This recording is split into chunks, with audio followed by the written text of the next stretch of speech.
sagrado de la pedagogía. Vamos a hacer algunas oraciones.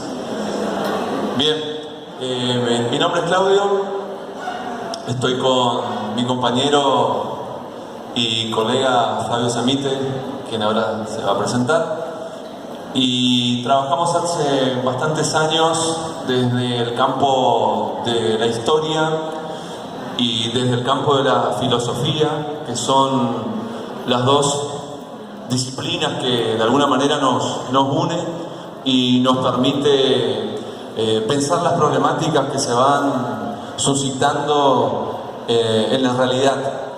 Si bien nuestro campo son las sociales, también como filósofos nos solemos meter, entre comillas, en otros ámbitos que tienen que ver con el pensamiento. Esta oportunidad que nos brindó Ana Miño y el equipo que arduamente organizó este evento nos generó un desafío, que es el pensar la problemática de la planificación y por primera vez introducirnos asistemáticamente en el campo de la educación, de modo tal que es totalmente novedoso para nosotros ponernos a pensar y tirar algunas líneas con respecto a lo que tiene que ver con la planificación. De hecho, nos permitió repensar un poco sobre nuestras propias formas que tenemos de hacer y de llevar a cabo nuestras planificaciones, tanto anuales como también las planificaciones, si se quiere, mentales, que hacemos cotidianamente en las aulas. También quiero agregar que en el Instituto de Formación Docente llevo adelante una cátedra que es Residencia Pedagógica, Sistematización de Experiencias, y esa es una cátedra que constantemente está revisando lo que tiene que ver con la temática que nos toca desarrollar. Nosotros vamos a ofrecer una perspectiva reflexiva, y quiero que la palabra reflexión sea tenida en cuenta en lo que vamos a exponer como problema, como hipótesis y como propuesta dentro del campo de la pedagogía. Buenas tardes, mi nombre es Flavio Samite y bueno, quería agradecer también al Instituto de Formación Docente por la invitación para participar en este cuarto congreso institucional. Como decía mi amigo aquí, esta cuestión que nos reúne es pensar sobre la cuestión de las planificaciones en la contemporaneidad, y para ello, bueno, inevitablemente como profe de historia, vamos a hacer un poco de historia justamente en torno a las cuestiones referidas a las principales corrientes sobre la problemática de la enseñanza.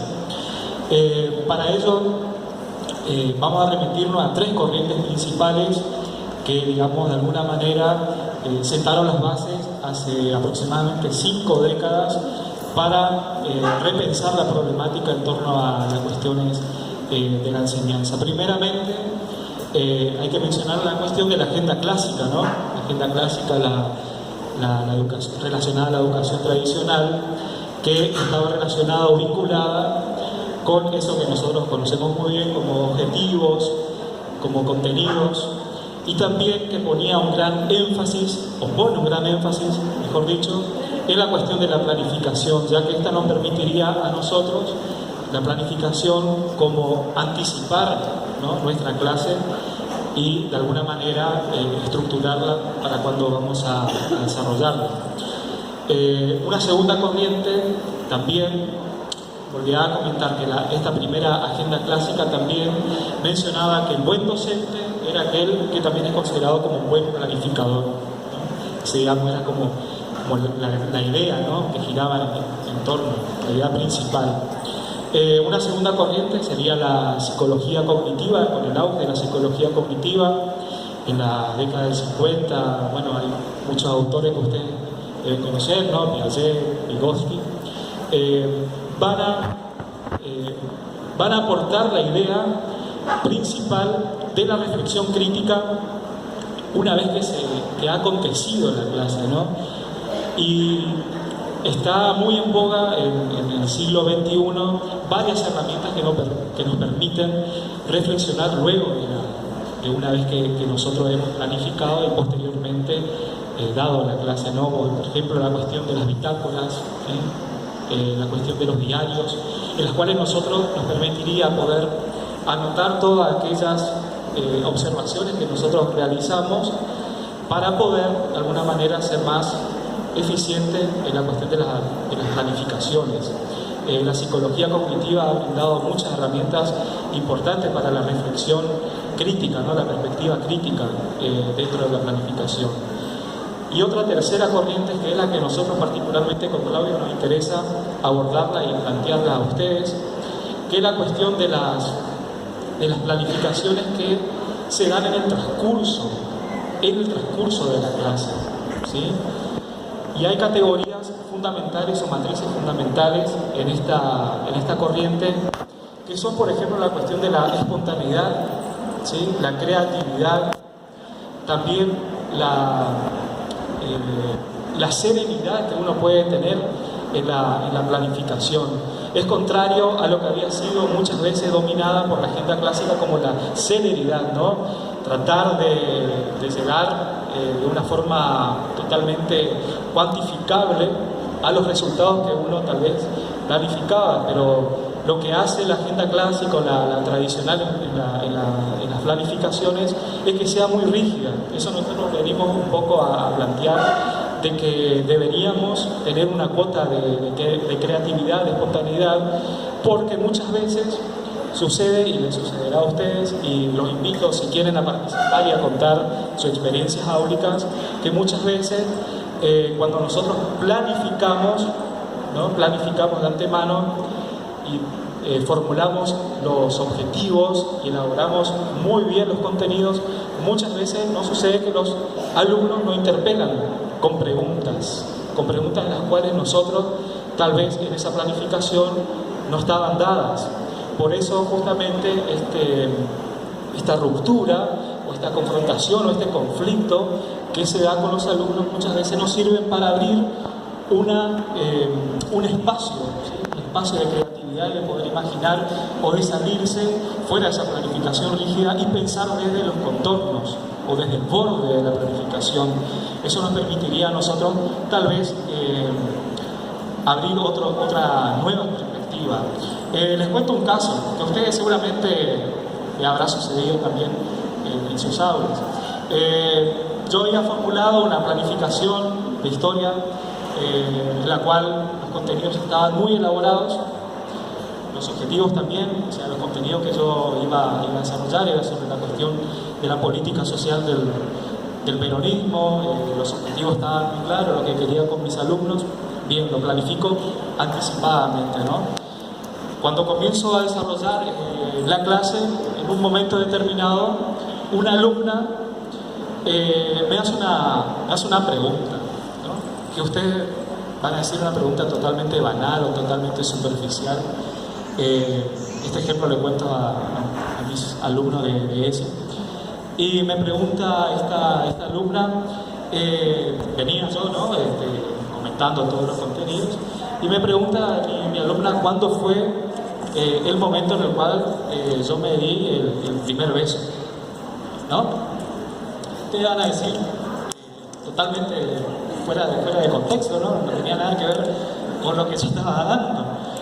Y justamente por eso digo que les puede interpelar la pregunta, les puede confrontar preguntas que están fuera de la planificación. Y eso muchas veces no se planifica de antemano.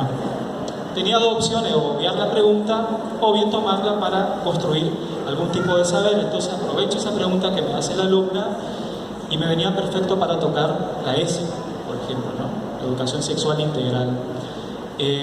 Fíjense cómo una pregunta que puede ser por parte del alumno nos puede servir para abordar otras temáticas que estaban fuera del contexto planificado. Pero entonces a mí me sirve justamente para explicarle a esta alumna del quinto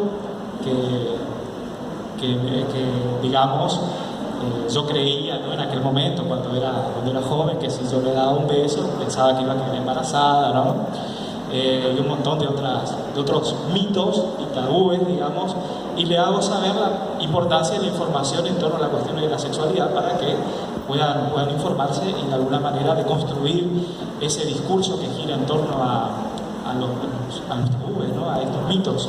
Entonces, fíjense, le pongo un ejemplo. No sé si alguno quiere compartir algún ejemplo que le ha interpelado a algún alumno a ustedes, que lo ha sacado de eso que se denomina como la zona de confort de planificaciones. A mí me ha sucedido eso, estoy seguro que a ustedes también le ha sucedido como docente que los alumnos le interpelan con preguntas tal vez que los desbordan, ¿no? Como que dicen, bueno, esto yo no lo había anticipado. Por eso se abre, salirse de la rigidez, de la planificación. No decimos que nosotros está mal planificar, obviamente que está muy bien la planificación, porque nos permite un control. Pero que este control no debe ser rígido, ¿sí? No debe ser estático, no debe ser cuantificable meramente en los datos. Y también hay otra cosa que es muy importante en la planificación, que es la cuestión de la temporalidad, ¿sí? El tiempo.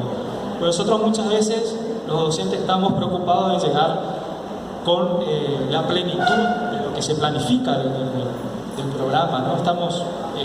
Hay como una obsesión básicamente en llegar a todos los puntos del programa.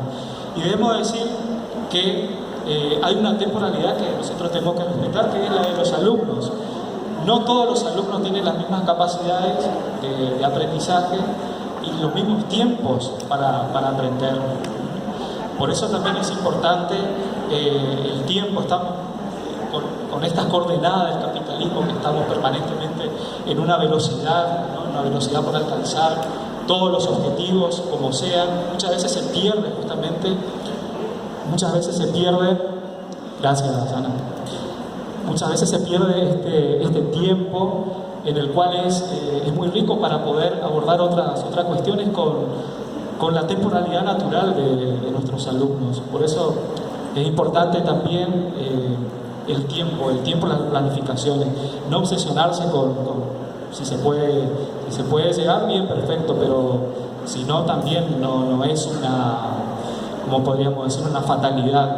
Bien, traje una cita que habla justamente de esto que le estoy mencionando, del tiempo, de Jaume Seba Roja, que dice: el siglo XXI se caracteriza por la negación del disfrute del tiempo entendido como kairos el tiempo, ¿no? Se trata de liberar y retornar el tiempo a las personas para que éste se adapte a los distintos ritmos naturales y no al revés, con el objetivo de lograr una vida más saludable. Es lo que me refiero, ¿sí? Cada educando tiene su propia temporalidad, y la planificación muchas veces, si la ponemos rígida, nos hace que nos apuremos y no podamos atender a la diversidad de nuestros alumnos. Bueno, básicamente estas ideas quería esbozar. Voy a dar paso aquí a mi compañero Claudio. Bueno, así las cosas, entonces nosotros identificamos que uno de los grandes problemas que tenemos con la cuestión de la planificación es su rigidez. Es decir, el sistema educativo, ¿no?, nos demanda presentar la planificación, y si bien en los últimos años la planificación anual ha sido un poco más negociada con nuestros alumnos, aún es como que nos ajustamos a los objetivos que establecemos en la planificación, que nosotros venimos como construyendo en el inicio de cada ciclo electivo. De alguna manera, en una situación reflexiva contra esa forma de planificación, encontré un filósofo de la ciencia que es Paul Feyerabend, que escribe un libro que se llama Contra el método. Y Paul Feyerabend es conocido dentro de la filosofía de la ciencia, dentro de la corriente llamada el anarquismo metodológico, ¿no? No el anarquismo como movimiento político, sino más bien el anarquismo como filosofía política. Y el anarquismo epistemológico, desde la perspectiva de Paul Feyerabend, sugiere que si bien nosotros planificamos, establecemos objetivos, tanteamos un método, no necesariamente debemos seguirlo a rajatablas, debemos tenerlo como una especie de guía absoluta, sino más bien inclusive generar en la praxis, en la cotidianidad de nuestras aulas, un contramétodo. A ver, de esta perspectiva, del campo de la ciencia tenemos un método a seguir, ¿no? Seguimos nuestro método, lo llevamos al campo empírico, lo vamos testeando, y todos quizás conocen el término de hipótesis ad hoc, ¿no? Y Feyerabend dice que constantemente, más allá de que hayamos planificado una secuencia anual, cotidiana, debemos generar como ejercicio intelectual, ejercicio reflexivo, un contramétodo, como una manera de un juego en el cual, si bien tenemos una planificación, al mismo tiempo generemos una contraplanificación. Lo que nos va a dar como experiencia, más que como resultado, la dialéctica entre la planificación del docente y la realidad cotidiana de cada contexto en el cual se mueven nuestros alumnos.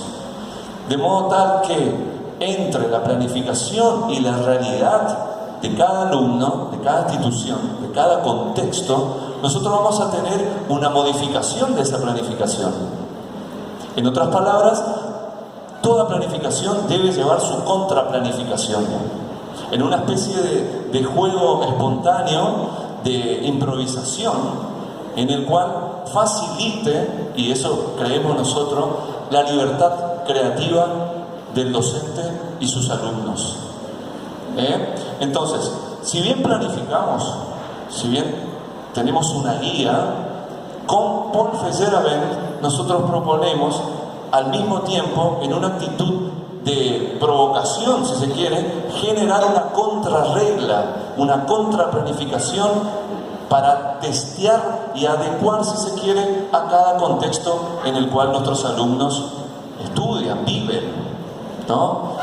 Tenemos una pedagogía que tiende, quizás tímidamente, a aislar al alumno de su contexto y se transforma en recetas universales en la cual no la testeamos, asumimos esas corrientes pedagógicas como que son un manantial de la verdad y pensamos que se pueden dar de igual manera en todos los contextos.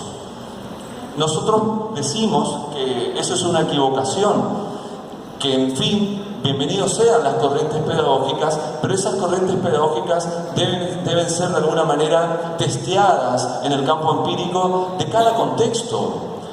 Es decir, no es lo mismo un chico de Norteamérica que puede moverse en el campo de las emociones, en fin, que un chico de Paso a lo Libre de una escuela rural. Entonces ahí nosotros vemos que hay un desfasaje, no hay una reflexión en torno a cómo adecuar esas teorías al campo práctico en el cual nuestros alumnos están educándose. Entonces encontramos como problema que al planificar, nosotros si bien siempre planificamos a principio de año, es como que la planificación queda guardada dentro del ropero y en el devenir del año, en el devenir de nuestras clases, nos encontramos con un montón de situaciones en las cuales la planificación desaparece. En términos de la CLO pasa a ser un significante vacío, es un concepto. Entonces, nuestra propuesta, tomando a este filósofo, a Paul Feyerabend, así como él denomina su obra Contra el Método, de alguna manera nosotros ofrecemos contra la planificación. ¿Se entiende? Es decir, no contra la planificación justamente como herramienta, sino contra esa planificación rígida que se establece de una vez para siempre hasta que termina el año. Inclusive podríamos decir que dentro de la praxis docente se va generando como una especie de inquietud, porque como comentaba Flavio, una pregunta fuera de contexto, si bien está dentro del contexto, no está dentro de los objetivos de la planificación. Es decir, es como esos juguetes que uno lo agita y de repente sale un payaso o lo que sea y se produce un quiebre, ¿no? Produce un punto de inflexión. Entonces, como ejercicio dentro de la planificación, cada docente, a nuestro criterio, debería tener como una especie de provocación, de juego, generar una contraplanificación. Edith Ludwig plantea que en la década del 50, en la década del 60, había como una especie de obsesión por planificar. Y si bien hoy en día nuestro contexto es diferente, no todo el mundo está obsesionado con tener la planificación, sin embargo, sigue como una especie de síntoma de seguir paso por paso lo que demanda, lo que se planificó. Es como que si salir fuera de la planificación fuera una especie de violación de la norma.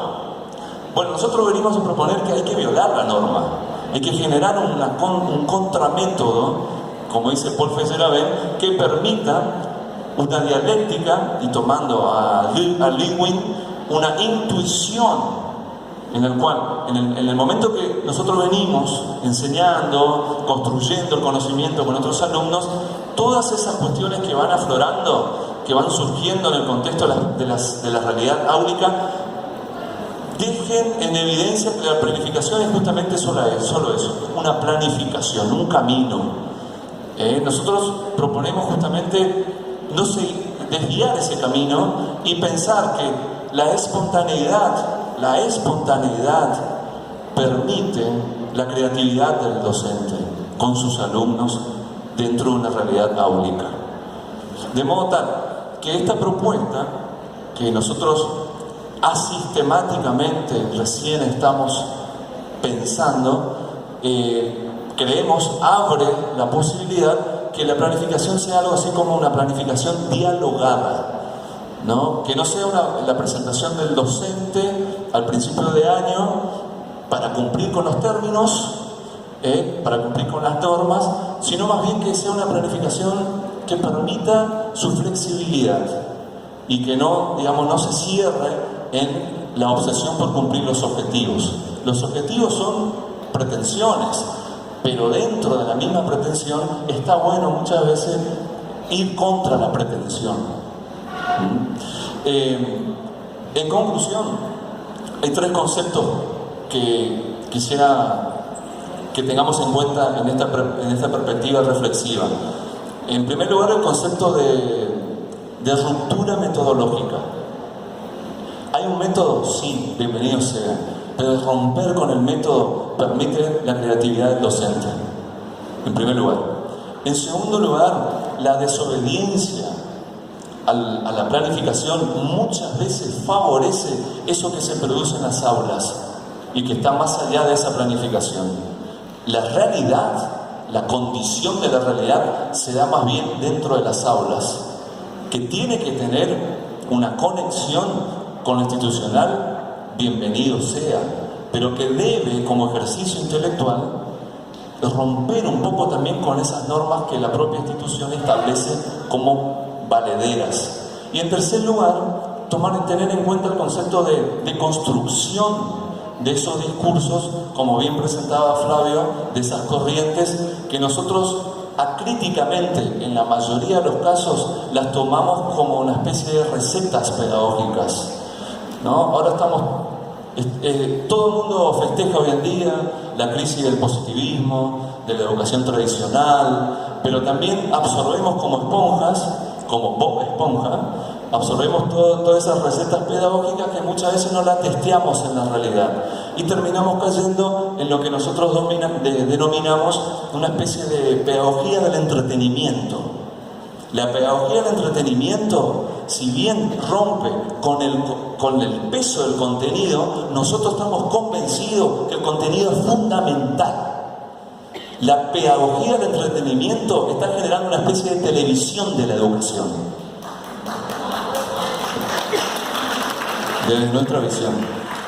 Entonces, está buenísimo que exista la pluralidad de discursos pedagógicos. Bienvenido sea, que no sea como en el positivismo, que era el hegemónico y si vos nacías dentro de esa corriente no eras docente.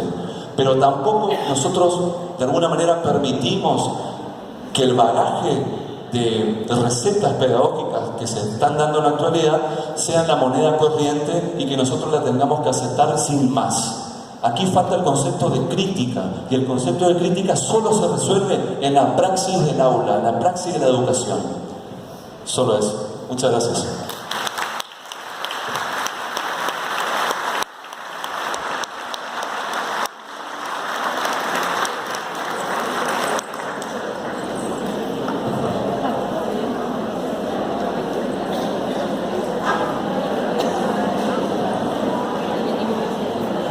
Bueno, parece que nos dejaron con ganas, quedamos todos esperando.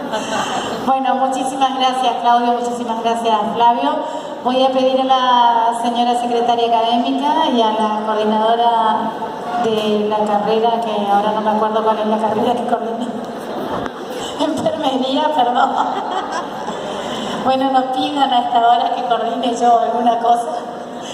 Que hagan entrega, por favor, sí. Quédense un ratito ahí y si hay alguien que pueda tomar una fotito.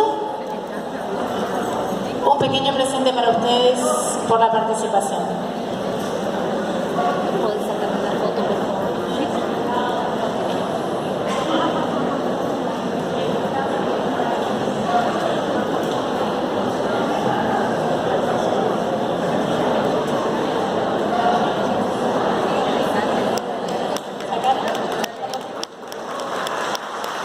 Bueno, ahí sacaron.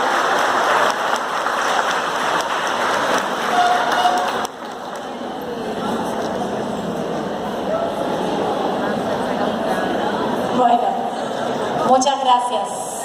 Gracias. Si me podés pasar, sí. Bueno, muy bien. Por su libre.